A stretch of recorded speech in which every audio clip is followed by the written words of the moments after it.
And what about those ants that you mentioned? Are the ants like we have here? Not the ones in Borneo. We were in Borneo when we were doing that shooting working, and they've got the biggest ants in the entire world. To give you a kind of rough idea, they're a bit bigger than sort of a 1 pence piece. Oh, no. No, they're very cute. I love ants. I think that's the reason why Curious Directive actually asked me to get involved with this. I often cite them as my favourite creature. I think they're so deeply fascinating, and the way that they cooperate to form these superstructures underneath the soil and to feed and even have things like slavery and war. Really? It's so sophisticated and strange, yeah. Really? So what's the premise of the show then? You're gonna build one on stage?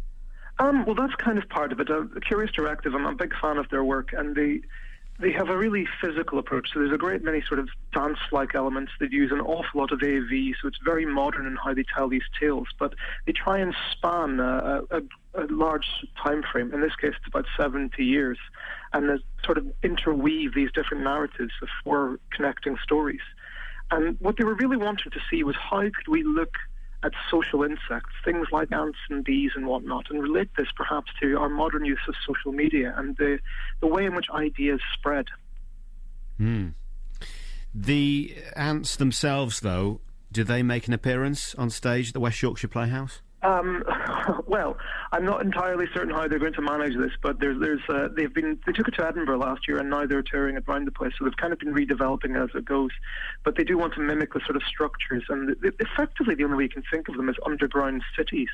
There was a wonderful experiment where people a long time ago, they put some concrete and emptied it down one of these ant colonies, so it would then harden and show all the different chambers. And when they took it out, it just looked like a tree that was upside down.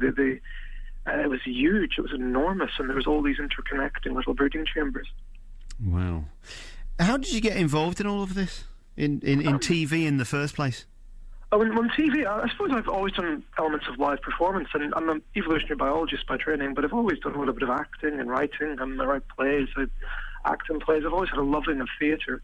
So it was only a natural sort of progression that I'd end up having the artistic-y things I do, being inspired by the scientific things I do. And the universe and the natural world is awe-inspiring. It's not the first time. Every anatomist who ever looks at an organ will tell you how beautiful it is. And if we look at the works, say, of Leonardo da Vinci and the like, we can see that there's been a long legacy of art and science inspiring each other. So I hope that I'd be just the same. It would be nice to make something of those kind of standards as well. And whenever you're working with people like Curious Directive, you really can try that. It's just a nice collaboration between really experts in their fields, be they sound designers, be they actors, be they choreographers. It's really nice. I mean, for that Channel 4 series, for example, it's more than love. It's complete and utter adoration because, you are, like I say, the guinea pig for some experiments, like the leech being put on your arm to suck out your blood and stuff like that. Just talk us through other things that you've done for that series, Inside Nature's Giants. Oh, well, I've been the guinea pig for a lot of things. I don't think it was ever intended to start out like that, but it just sort of seemed that whenever you had an experiment that was worth trying out, I was willing to give it a go. So I went to You must be great then to work with, because you think, right, we need to do this. Who can we get? Simon, we need you. Come here. Oh, even some of the things that we did off camera when you were just trying, I think the strangest thing I've ever done in my entire life, and we didn't film it because we didn't know what was going to happen, was I got to give a snake mouth-to-mouth resuscitation. That was a real experiment. Kind of snake? What kind of snake?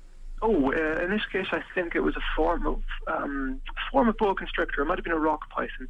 And you gave it mouth-to-mouth? Yeah. Why?